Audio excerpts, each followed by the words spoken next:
our other big story tonight.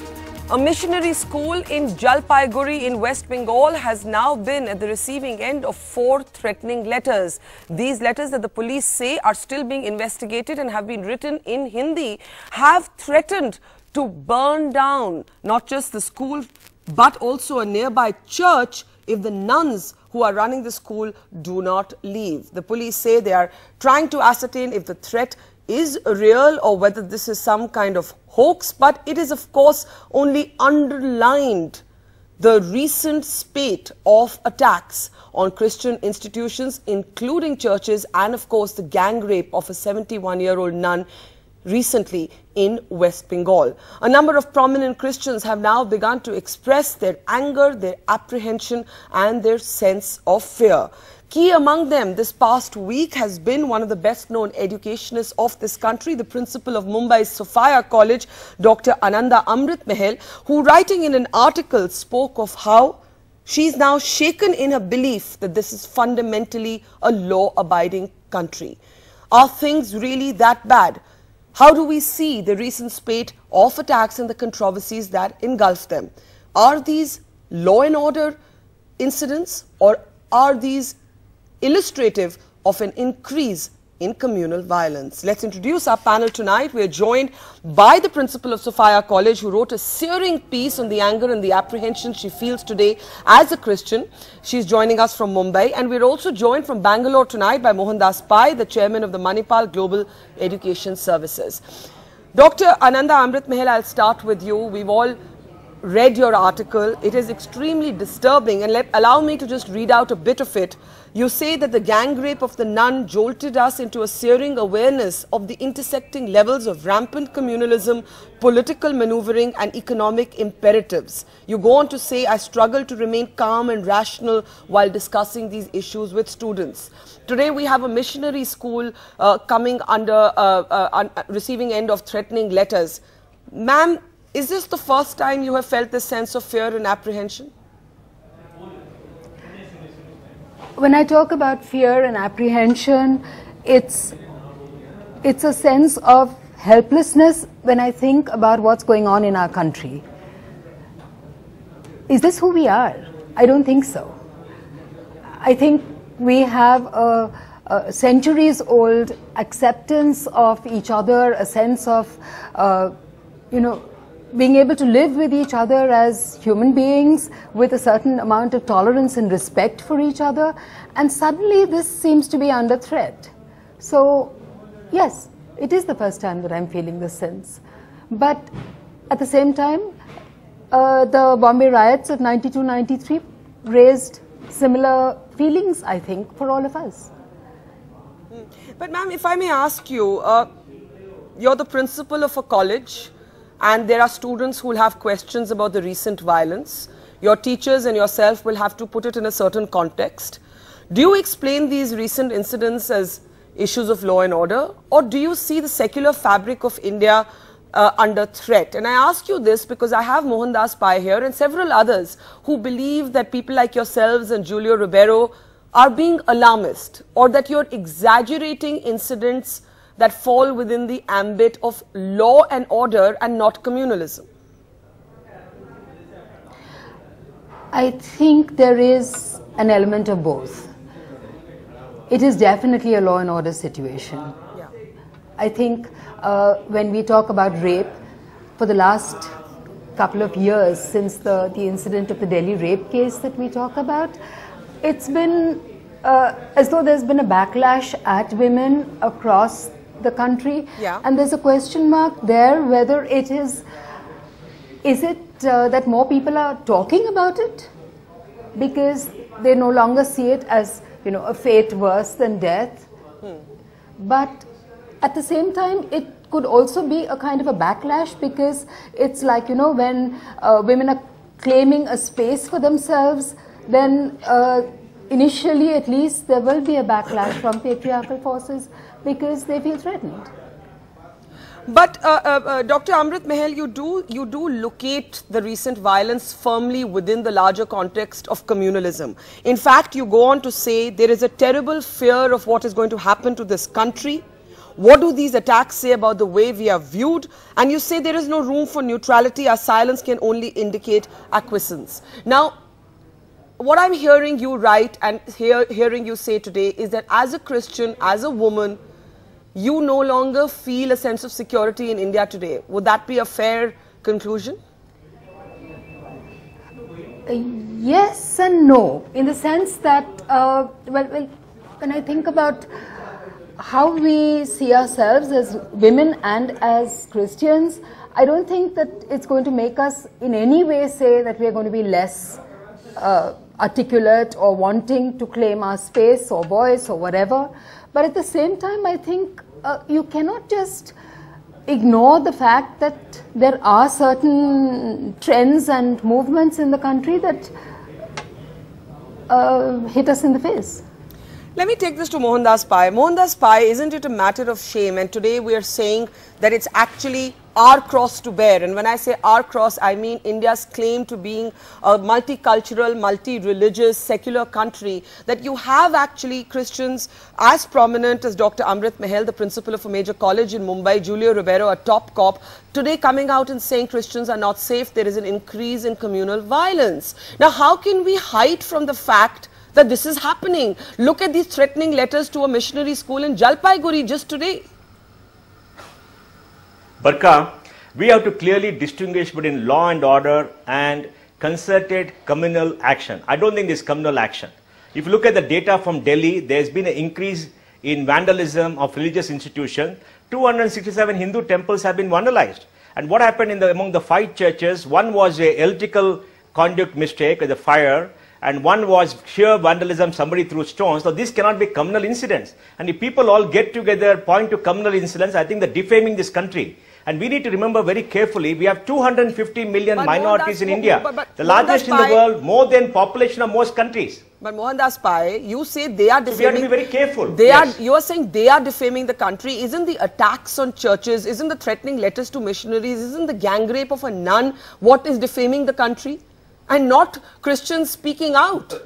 Barka, these are crimes against our people. These are hate crimes. They have to be punished. It happened in America against mosques and against temples. It happens in most part of the world. But to convert into communal incidents everywhere and say there's increase in communalism, I mean, I wouldn't agree with it. Because what is happening today, all the media talk and all these letters are being taken up by the Western media and blown up globally, and all of us are getting defamed as if there is no religious tolerance in this country. I think that's not acceptable at all. There is religious tolerance in this country. We have a written constitution. We have a rule of law. These incidents have happened and they have to be settled. People have to be prosecuted. Let's be clear about it. Women have been raped and we must go after the perpetrators. Now to take one rape incident and convert into a communal incident when clearly the people who raped have been arrested. I'm told they've been arrested from Bangladesh or whatever it is. And convert a communal incident. What are we trying to do? Please understand the larger issues. These are crimes and we have to go after them and have a rule of law. Let's be clear about that. But let's not get communal incidents and defame other people just because people come together and start creating theories. I think it's totally wrong. Unless they have proof. But Mohandas Pai, I do have to say that while I agree with you often on a number of issues, on this one I have to ask you to pause and reconsider your position, because look at what happened in Hisar in Haryana. You had the chief minister of the state talking about how a priest in a church that came under attack was actually trying to lure youth, those were the words he used, to his faith by offering brides. You've had the recent incidents in Delhi. You've had 2 incidents now in Bengal. I take your point that these were Bangladeshi nationals, but it doesn't take away from the fact, that the Christians are feeling vulnerable. And when our minorities feel vulnerable, we need to all rally behind them, surely, Mohandas Pai. Yes, Barka, I totally agree with you. We have to rally behind minorities, but please remember that we have to rally behind them and ask for the rule of law to be enforced, not make vague allegations. Please understand, because if you read the global media, if you travel overseas, I've been asked questions by my friend overseas, what is happening in India? You lost religious freedom. What has happened to this country? Why is the country going down? And they look at me as if I'm coming from a country where there's no rule of law. Okay. And it's being blown up. See, we have to assert the feelings of everybody. Every Indian has to feel confident in this country. But we must not blow it up beyond the limit. Let me get Dr. Amritmahal back into this conversation. Dr. Amritmahal, your first lines of your piece, allow me to read them out again. You say shock, horror, outrage. Another church burnt, another place of worship desecrated, another group of Christians attacked. And you go on to say, as a woman, as a Christian, as a nun, I find myself struggling to remain calm and rational. You then say, gripped by anger, I want to lash out against the forces that seem to be rioting unchecked across the country, forces that target the vulnerable, the defenseless. These are very, very strong words, and Mohandas Pai says, you're defaming India, you're exaggerating, you're making it seem there's no religious freedom, you're making us seem like we're a banana republic. Please respond to what you've heard him say. Yeah, firstly, I wouldn't say that we are a banana republic. Let's start at the last line. Because with the kind of constitution that we have, I think there's no way that we could even imagine that the force of law has no value or no stature in this country. Yeah. But a constitution is not just a set of words. It gets its life and its validity from the fact that it's upheld. And if it's not being upheld, then that is the moment at which one begins to wonder.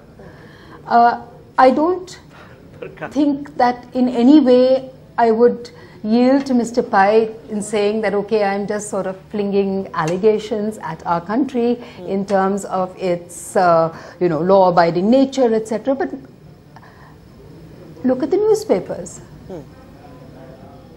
What exactly are we saying when we say that, oh no, it's a law and order situation? So the law and order situation is collapsing? Is it crumbling? What is going on? I don't understand. That is exactly what my stance in this article is, that I don't understand. In fact, I think I say it, the penultimate paragraph, so I don't know. I don't know what to say. I don't know what to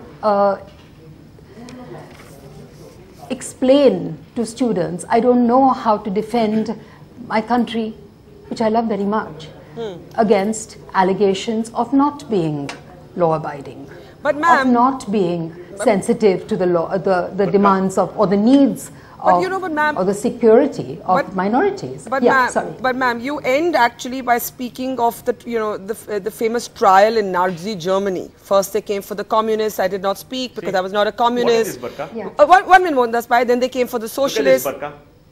Just one second, I just want to read this out. Yes. And you end by saying, then they came for the Jews and I did not speak out because I was not a Jew. Then they came for me and there was no one left out to speak for me. Now, whatever we are, Dr. Amritmahal, we are not Nazi Germany. Was this a fair referencing? The fact that we are sitting here and criticizing with all our passion these attacks shows that we are not and will never be Nazi Germany. So was this a fair referencing, ma'am?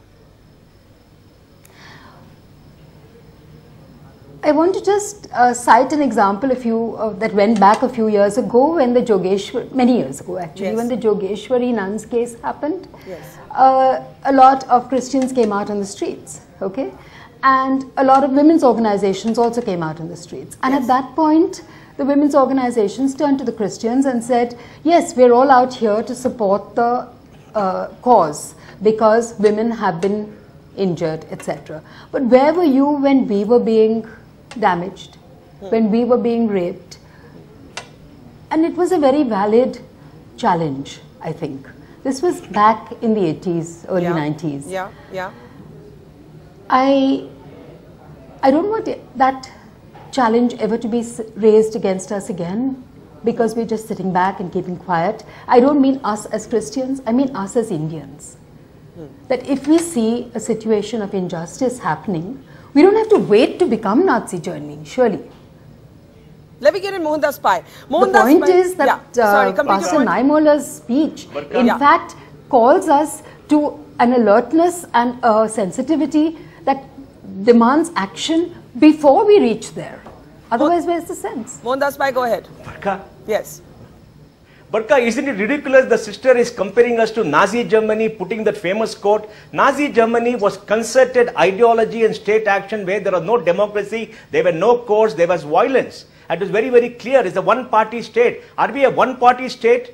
We are a democracy. We got a Supreme Court which has stood up for everybody else. We are a Supreme Court which struck down 66A. We are a polytheistic country where people have enjoyed religious freedom for centuries. It is not that it's something that's happening today. So I believe the concerted action by a part of the community to target this government on ideological ground and defame India and Indians all over the world. We sympathize with them. We fought against them. We criticized. We came out with support against the rape of Nirbhaya. We didn't ask Nirbhaya's religion, did we? We didn't make it a religious thing for Nirbhaya. Wherever a woman gets raped, we come out, we fight. We want the state to enforce law and order, and that is our right. We're all together in this. But for a part of India to now point a finger at others and say we're becoming like Nazi Germany, what do you make of it, Barka? Are you a part of Nazi Germany? Is this something that we should get for being this country which is a democracy fighting for this country? Why not see it as a metaphorical talking point instead of seeing literalism in it? I did put the same question. Barka, the metaphor has got to be comparable, Barka. It can't be absurd. No, my question is somewhat different. It can't be absurd, Barka. Come on, I'll tell you.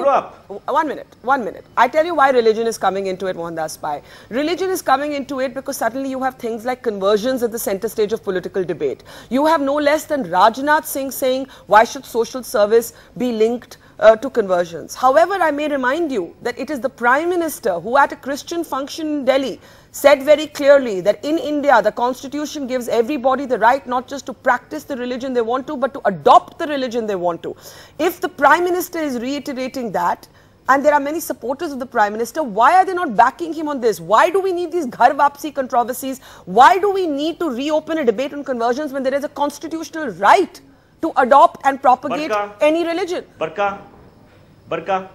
Barka, I want you to go on YouTube and see all the videos about conversions happening by evangelicals from the West. Not the Christian church, not the Catholic church, please. They are very good people. New Age churches are coming. Huge amount of money is coming. Look at all the evidence. There is a social reaction in some parts of this country because of the absurd act. Hindus are being called devil worshippers. They are called idol worshippers. They are being abused by calling them false god. You must see all the abuses there. And these abuses are there all over. This is the reality of India. Come to Bangalore, come to Tamil Nadu, come to Hyderabad. Go look around everywhere. In many parts, these are not the typical Catholic church, not the Jesuits. Do you want to change the constitutional right on the right to propagate? No, the point I'm trying to make. No. Barkal, please listen to me. Illegal conversion is happening in a very big way. It is against the law. It must be opposed. Okay? Freedom of religion is not under threat. Everybody is free to adopt whatever they want, unless it is under coercion, undue influence, or money. That's the law. Okay. Adopt the law. Enforce the law in this country. Okay. Dr. Amritmahal, let me ask you a somewhat different question. You write very movingly, but with the benefit of some additional knowledge. For example, the gang rape or rather the rape of the nun in West Bengal.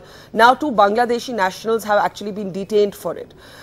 There's also been the attack on a church in your own state of Maharashtra, where the Chief Minister has made it very clear that it was not a communal attack, it was simply a revenge attack for the shutting down of a gambling den. So every case actually has a different context, a different reality, and I'm giving you an example from Maharashtra itself. So do you believe it is fair? Do you believe it is fair to see every attack as, instead of a matter of, instead of crime, as communal? No, I would not say that every crime is at all anchored in communal tension or reactions. It is, as Mr. Pai says very clearly, a law and order situation. The difficulty that I find is when you're looking at an entire spate of these, that questions begin to arise. I do want to also say that in Maharashtra, within 24 hours, we were able to identify the perpetrators and, like bring them to book. So the question of police indifference is not something that I'm even suggesting. Okay. So I think that what I'm trying to respond to and make very clear is that there seems to be a level of turmoil and a kind of unrest that is manifesting itself in a variety of ways. Looking at the pattern across the country, there seems to have been a trend towards certain fueling of certain levels of communal feeling. Does that make sense? Do you I don't know. Does that That's the way I perceived it at the time that I wrote it. I'll give 30 seconds to both of you. Mohandas Pai. And once again, yes. I think what Pastor Naimola calls all of us to do is not to wait till there's nobody else to speak out, to stop a situation well in time. Mohandas Pai, very quickly, whether you agree with her or not, aren't you worried as an Indian that somebody feels this? You see, the thing about a democracy is not just addressing the reality, if you disagree with the assessment of the reality, but also the perception. And if citizens are feeling this, doesn't something need to be done?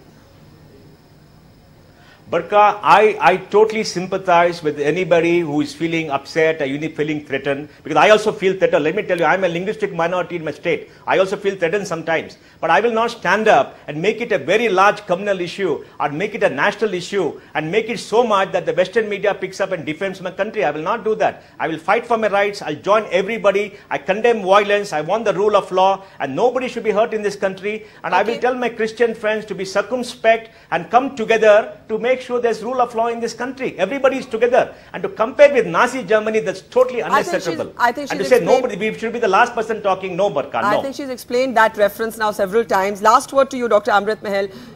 What is the message you'd like to leave people watching this program with tonight, including your students? This is Lent. I am a Christian, and the message has to be one of working towards a sense of reconciliation and a restoration of law and order and peace in this country. That we need to work together in a spirit of mutual trust, knowing that what affects you, whoever you are, affects me. Yeah. I think that's well said, and there can be no disagreement on those last thoughts. So let's agree to end on that note of reconciliation and a hope for more peaceful times. Dr. Ananda Amritmahal, Mohandas Pai, thank you so much for joining us tonight on The Buck Stops Here. And that is it on the program tonight. Thanks for watching. See you tomorrow night at 9 p.m. Goodbye.